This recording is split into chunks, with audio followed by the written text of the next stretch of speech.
એસઆઈઆરમાં વાંધા અરજી રદનો મુદ્દો, જેમાં 45,000થી પણ વધુ વાંધા અરજીઓ રદ. કોંગ્રેસ પ્રવક્તા નિશાંત રાવલનું નિવેદન પણ સામે આવ્યું છે. કહ્યું કે આ જનતાની જીત થઈ છે.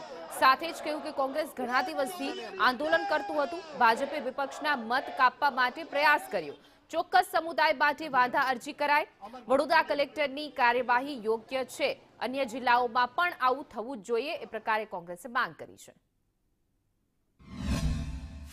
વડોદરાના કલેક્ટર શ્રીની સામે અમારા શહેર પ્રમુખ અને અમારી શહેર સમિતિ દ્વારા અસંખ્ય આંદોલનો કરવામાં આવ્યા, ઉગ્ર આંદોલન કરવામાં આવ્યા કે આ જે 45,000 વાંધા અરજીઓ છે એ બિલકુલ ખોટી રીતની છે, આ અસંવિધાનિક છે અને આમાં એક રાષ્ટ્રીય પાર્ટી ભારતીય જનતા પાર્ટીનો સમાવેશ છે અને પ્લાનિંગથી ભારતીય જનતા પાર્ટીએ પોતાના કાર્યકર્તા અને હોદ્દેદારોને બકાયદા ટ્રેનિંગ આપીને આ એસઆઈઆરમાં વાંધા અરજીઓ કરવા માટે આદેશ આપેલો. અને આ પુરવાર થાય છે કે જ્યારે ન્યાય પ્રણાલિકા પાસે જઈએ તો ન્યાય મળતો હોય છે.